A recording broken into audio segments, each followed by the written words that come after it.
です。こうやってここで収録するのも久しぶりで、今回ね、なぜこの動画を撮ったかといえば、おかげさまで皆さんね、フォロワーの方が4000人を超えて、これは嬉しいってことでちょっと待って、まずチューズね、久しぶりに、いやちょっと嘘ついたな、初めてね、自分の YouTube のなんていうの、最初の画面っていうの、それを見てみた。予想はしていたんだが、ね、おすすめ動画っていうのがある。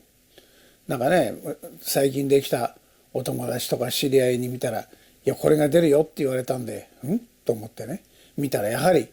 この今ね、今日はこれ番外編だけれども、メインのザ・レジェンドがおすすめとなっているんで、皆様が望んでいるのはそこかと。そこだけじゃないんだろうけどね、そこから広がって、俺という役者を見てもらえればと思ってこの YouTube 始めてるんだけどもねそこで、そうだな、ちょうど今から10年前にあとね、これ YouTube という媒体なんで、あのとかそのとか、このは言わないかなそういうある意味こう伏せ字を使ってね、ピーとか言うとうるさいでしょ。だから伏せ字を使って話していきますが、そこは皆様の想像力で補っていただければかなりリアルな話になるかなとは思います。よってなんかね、特別な映像が出たりとかはしませんので、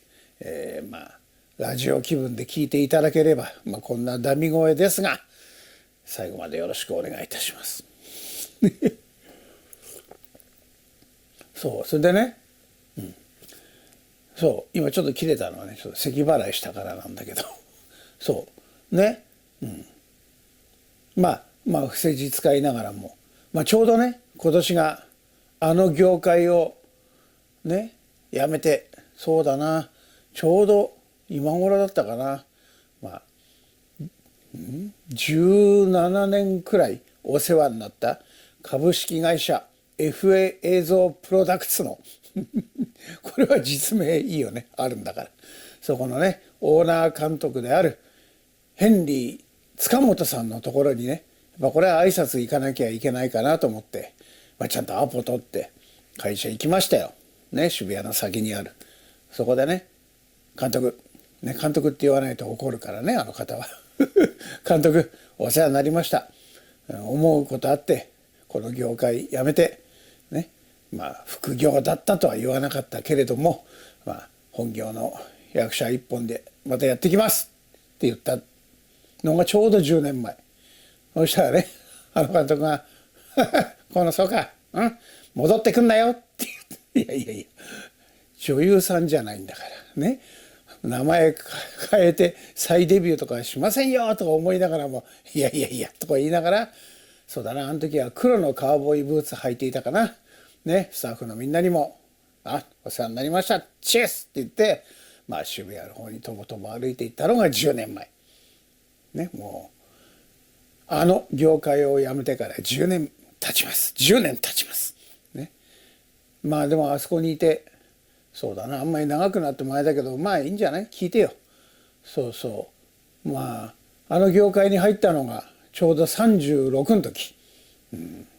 役者始めたのが22だから、そうだね、14年経ってちょっとと思ったわけよ。あの業界に行こうと思った、何も知らなかったからね、俺あの業界は。それでなんか頑張んなきゃって言っていろんなエピソードあるんだけどね、そういうのとか、あとあの業界に入ってからいろんな方とね、もうみんなね、個人的な話できないような、有名な、このレジェンドに出ていただいた、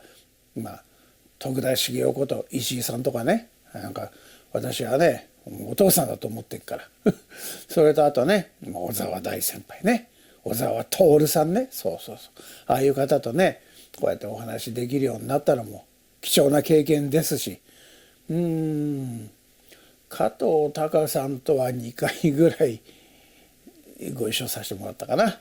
チョコボールさんとはまあすれ違ったぐらいかな。まああまり俺も元も知らないんでね、すごい人なんだっていうのは分かんない。まああとね、役者の上でも大先輩である平賀海日さんとかね、皆さん、あと御体忘れちゃいけない日比野達郎さんとかもね、いろいろ可愛がってもらいました。いい経験になったし、基本ね、これはね、このレジェンドで、ちょっとねレジェンドって意味では違うんだけれども、一緒にピンク映画でね、共演させていただいた千葉誠樹さんとの会で、3回目はねちょっと2人とも酔っ払って、ちょっとこれは出しちゃうとまずいかなって、千葉ちゃんごめんね、出しちゃうとまずいかなと思って今お蔵入りにしている、何でも言いやいってもんじゃないからね、ちょっと実名飛び交いすぎたからそれはちょっと封印してんだけど、変な話ね、千葉ちゃん今でこそねあんなにね仲良くね一緒にお酒とか飲んでくれるけれども、ピンクやっていた時は一緒に飲んだことなかったかな、お互い忙しくてね。で俺が、あの業界にちょっとね、それも後で言うけど、行こうとした時にあの人はもうお前となんか口聞かないっていう態度だったからね。それはそうだよ。だって千葉ちゃんも、俺もあの業界のことをもうこれっぽっちも知らないんだから。で池さんね、池島豊監督なんかは「外地お前には無理だよ、お前がもの作るの、いや無理だよ」無理だって言われるとねかえって燃えるたちなんだけれども助言してくれてね、そんな池さんも「そうだな、ここで言うとまずいな、あんまりな、こういうのはね別の機会を持って、不政治じゃなく言える場を作りたいと思いますので、その時のために取っとこうかね。でも一回 FA の現場でだいぶだってか、池さんなんかね FA 創立の時から出てっから、でずっと出てなくて、久しぶりにね呼んだんだよ何十年ぶり。そしたら池さん電話かかってきたんだっけな、外地って何ですかって言ったら、俺お前久しぶりだから今どんな感じだよ現場はって言われて、何言ってんの監督とか言ったんだけどね、でも楽しくやらせていただいたこともありますよ、芝居をね。そう千葉ちゃんね。で千葉ちゃん、それは無理もないよ。俺だってとか思ったけど、ちょっとこれから話すけれども、あの業界に入ったっていうか副業って言い方は失礼なんだけどね、真剣にやってたんだよ。行ってでそれからそうか20年ぐらい経ってかね、俺がちょっと縁あって長谷直美さん主演のね、悪いやつほどよく稼ぐね、悪い女ほどよく稼ぐんだけど、忘れちゃったね、ポスターを貼ってありますよずっとね。そうそれ出た時に、いや全然俺に連絡なくてひょっと見に来てくれたんで、映画ちゃんとお金出して、おおなんかあれとか思ったのね。でその後ね話す機会があって、いや河野さん、あの人は私のことを河野さんって言うからね、河野さんあの業界に行ったのはねマイナスじゃなかったねって言うんだよ。おっつってで芝居をね見て、映画見て、絶対あれはマイナスじゃなかったって言ってくれた時はね、もう涙ちょちょぎれたねいい役者なんだよ千葉誠樹ねもう舞台でも映像でもねピカイチですよ。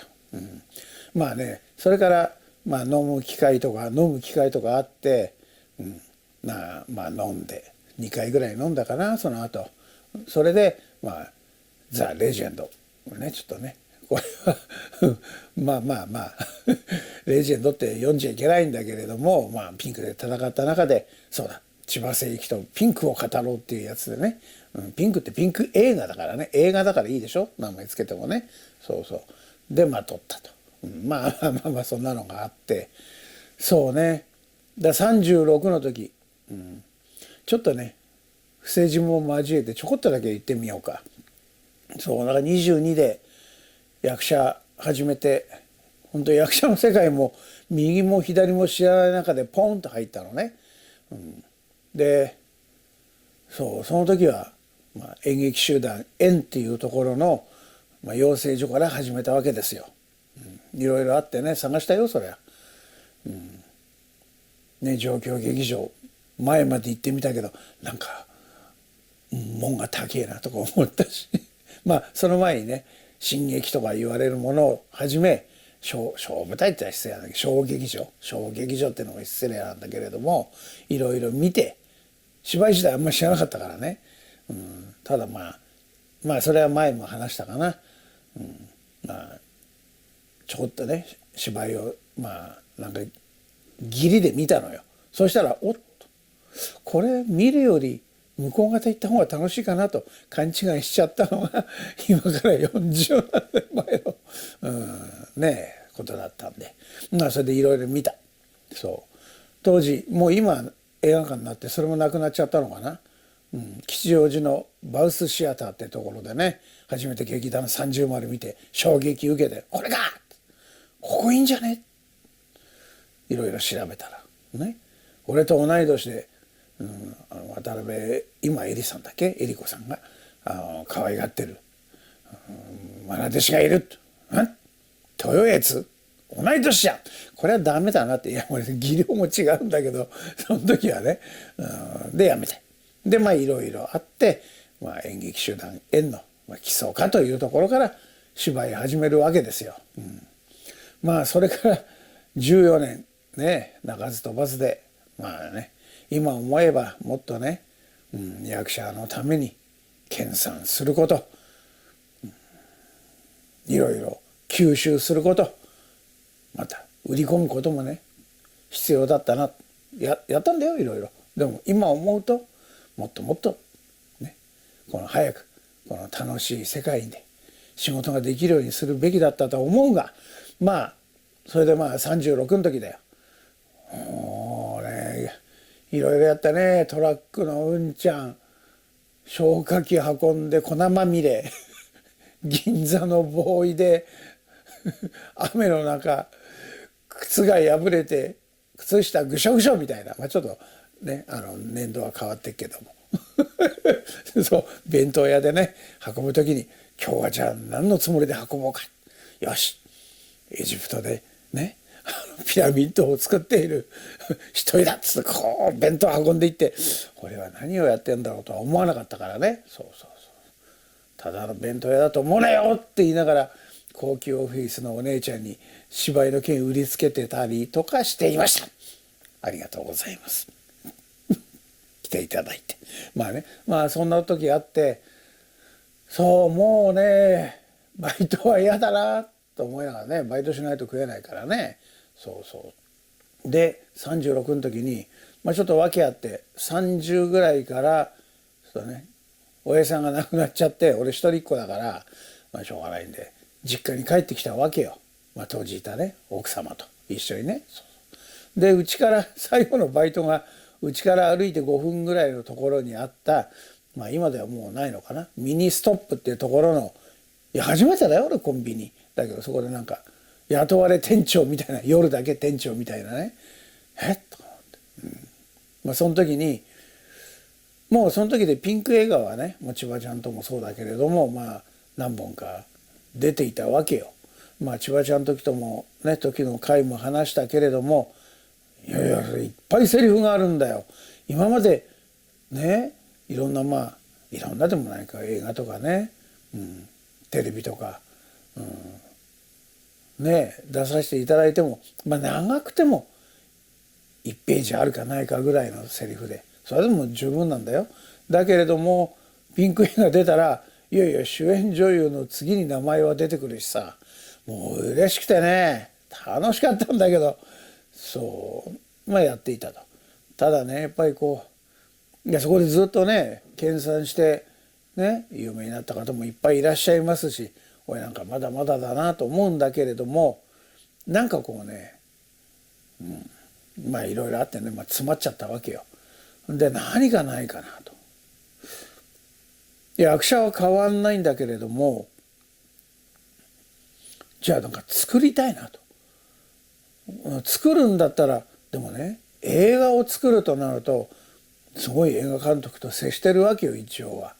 ね、亡くなった大林監督とかね、そのシオンとか、呼びつけしちゃいけないね、そのシオン監督とかね、いろんな方と、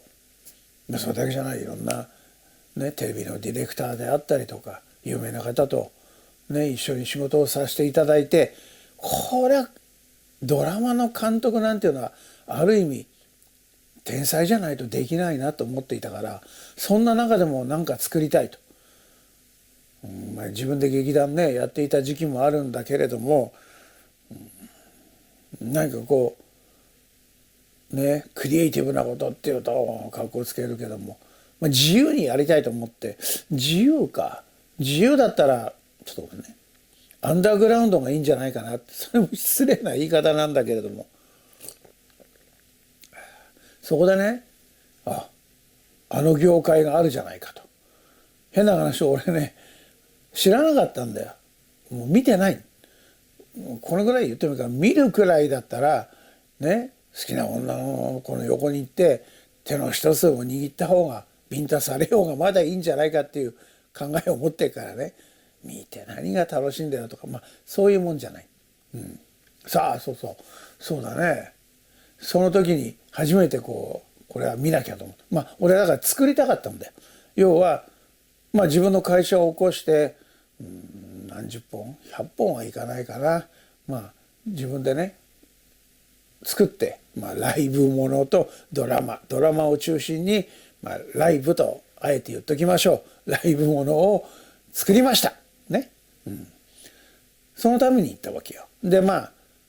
借りてみたんだよ。そうしたらさ、やたらべしゃりがうまくてさ、間がすごく良くて、でなんかずっと喋ってんだよ。なんだこの人、ねえ、山本龍二先輩ですよ。その後もね現場でお会いしてね、そんな話したらね、ちょこっと気に入ってくれたのかな。いろんな話をねしていただいて、いや嵐寛次郎さんの甥っ子ですよ。すごいですよ。もういろんな話ね、勝新太郎さんとのねお話とかいろいろね、うまいんだまた先輩。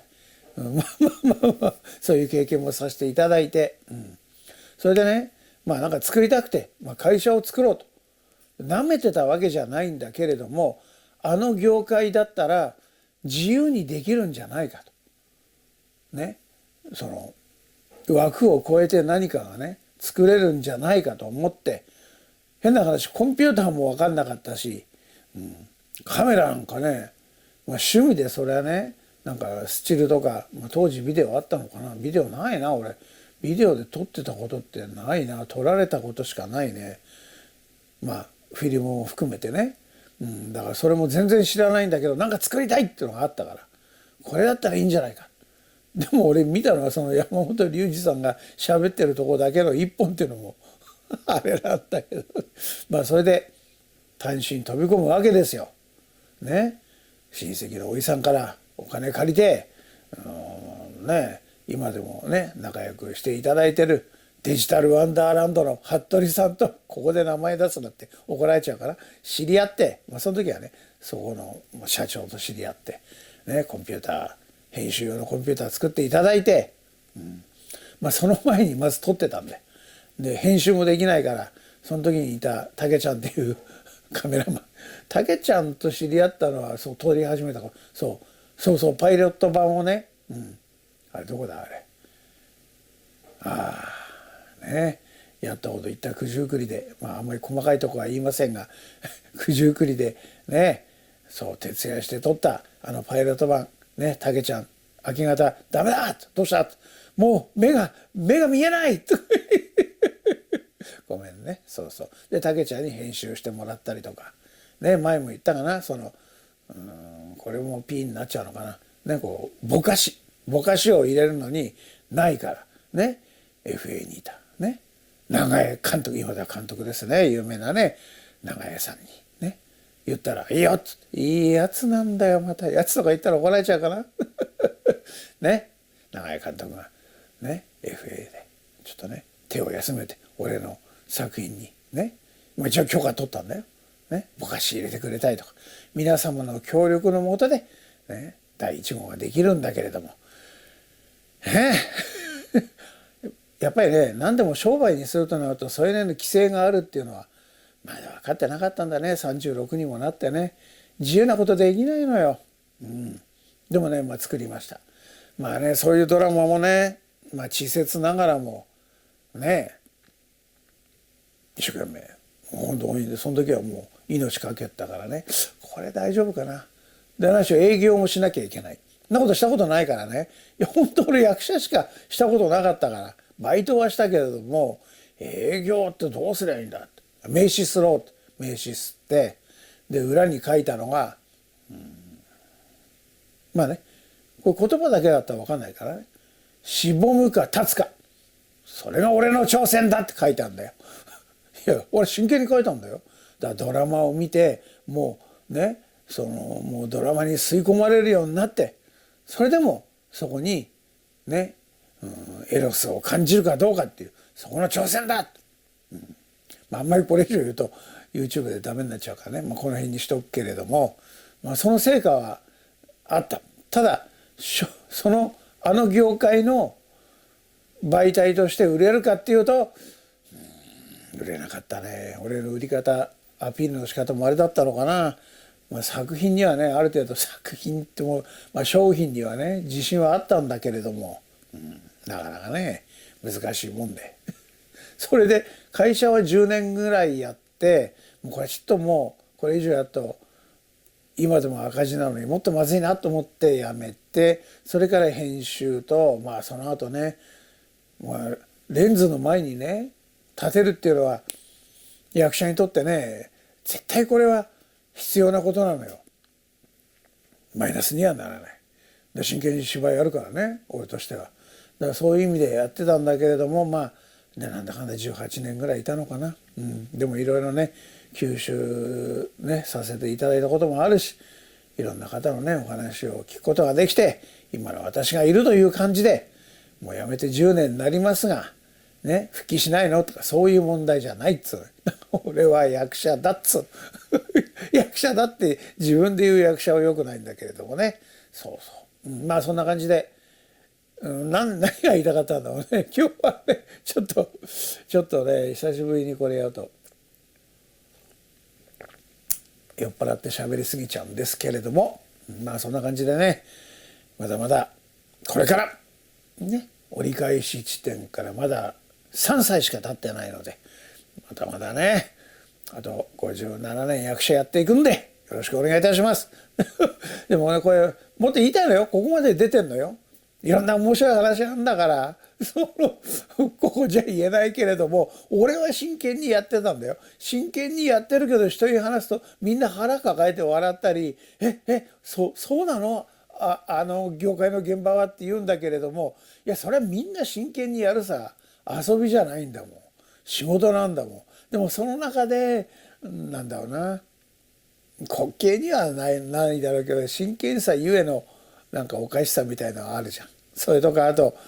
こうやってあの業界の作品は作られるのみたいな、そういうの言いたいんだけれどもさ、それねまたトークショーやろうかね、一人ずつでも増えてくれればさ、それでみんななんかね面白がって、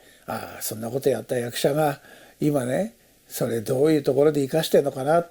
また見てくれれば面白いと思いますので、トークショーやったらみんな来てくださいね。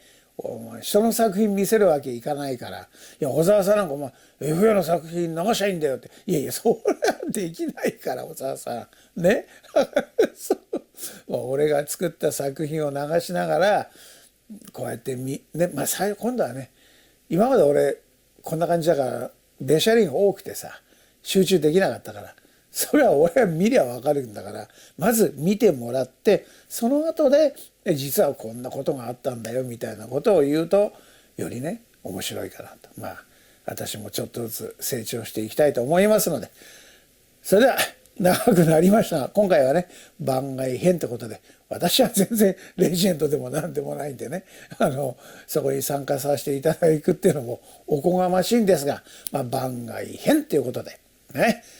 最後までご視聴ありがとうございました。ね、皆さんのご支援のもとで私の役者としてのやる気が出ますんで、よろしくお願いいたします。今日は帽子もかぶらずね、ゲーハーな私ね、これも役者の武器になると思って